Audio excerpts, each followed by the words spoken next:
He was the nurse patients asked for by name. He was gentle. He was patient. He remembered their birthdays and their children's names. He sat with people when they were scared. He held their hands.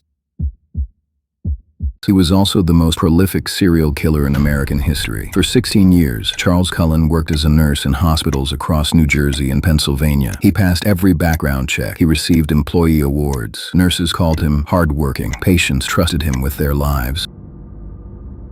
And that trust is exactly what he used to kill them.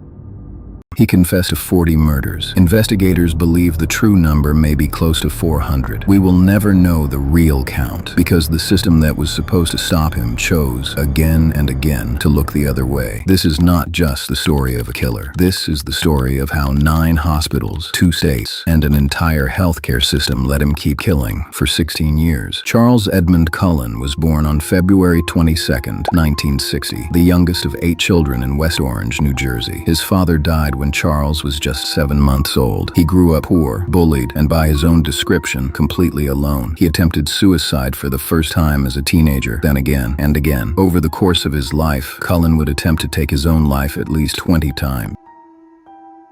He dropped out of high school, joined the Navy, and was discharged after showing signs of serious psychological instability. In 1984, he enrolled at Mountainside Hospital School of Nursing in Montclair, New Jersey. He graduated in 1986. 2 years later, he killed his first patient.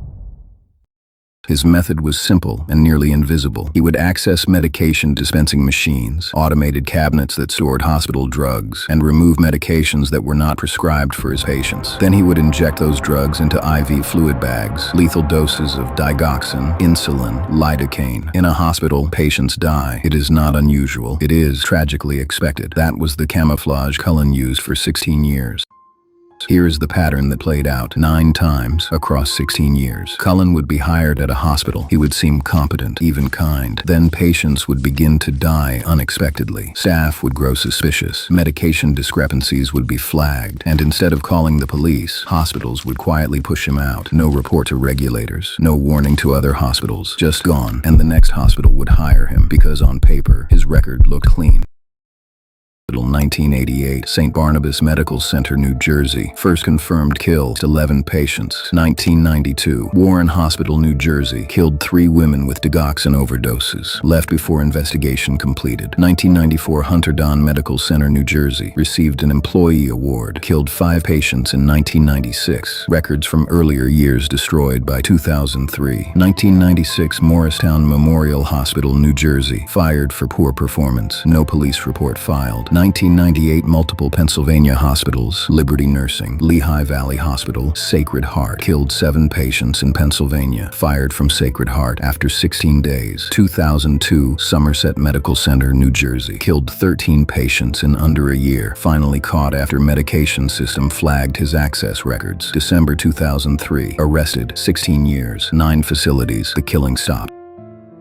At the time of his arrest, Cullen had been fired from 4 of his previous 7 jobs. He had been investigated at least twice, once for patient deaths. He had a history of psychiatric hospitalization, and yet every single hospital hired him anyway. Why? Because in New Jersey and Pennsylvania at the time, confidentiality rules and fear of lawsuits prevented hospitals from sharing information about problem employees. A hospital could fire Cullen, suspect he had killed patients, and legally could not tell the next employer why he left. The system didn't just fail, the system made it possible. Cullen told investigators he killed out of mercy, that he wanted to spare suffering patients from a painful death. He called himself an angel of mercy. But here is what the record shows. Michael Strenko was 21 years old. He was admitted to the hospital for a routine spleen surgery. He was expected to make a full recovery. He was not suffering. He was not terminal. Cullen injected him anyway. His mother said at sentencing, he would say, "I know what you need, Mom. Mom needs a hug." Now, instead of giving him presents, I get to put flowers on his grave. Reverend Florian Gall, a Catholic priest, was recovering well, expected to go home. Cullen chose him. A nurse who worked alongside Cullen told police, "These were not people dying, these were people on the mend." A computer system at the hospital flagged something unusual. Cullen was accessing medication records of patients he was never assigned to treat. He was ordering drugs that no doctor had prescribed. The hospital contacted the New Jersey Poison Control Center. Investigators were brought in, but they needed a confession, or something close to one. And that's when they turned to Amy Loughran. Amy was a nurse at Somerset. She was also, improbably, one of Cullen's closest friends. She knew him as a quiet, gentle colleague who had once helped her through a difficult period in her life. She did not want to believe what investigators were telling her, but she agreed to help. Police wired her and sent her to meet Cullen at a bar in Bridgewater, New Jersey. She sat across from him. She looked at the man she had called her friend, and she said, quietly, directly, "I know you did it. Let's go to the police station. We can call them together." Cullen looked at her, and he said, I can't.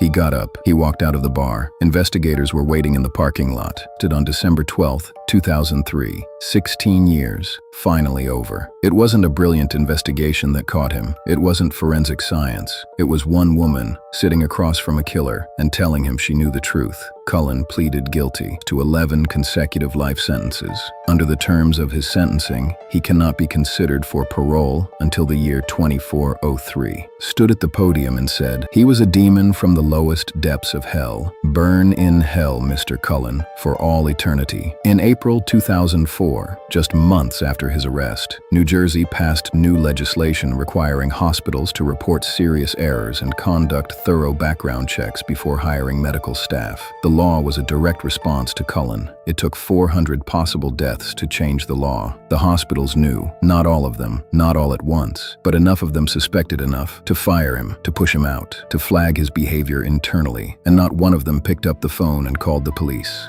Lawsuits, reputation, money, quietly letting him resign and move on costs nothing. Charles Cullen didn't kill 400 people alone. The system handed him the patients and then looked away. Tell me what you think in the comments. Who is more responsible, the man who held the syringe or the institutions that kept handing him new ones?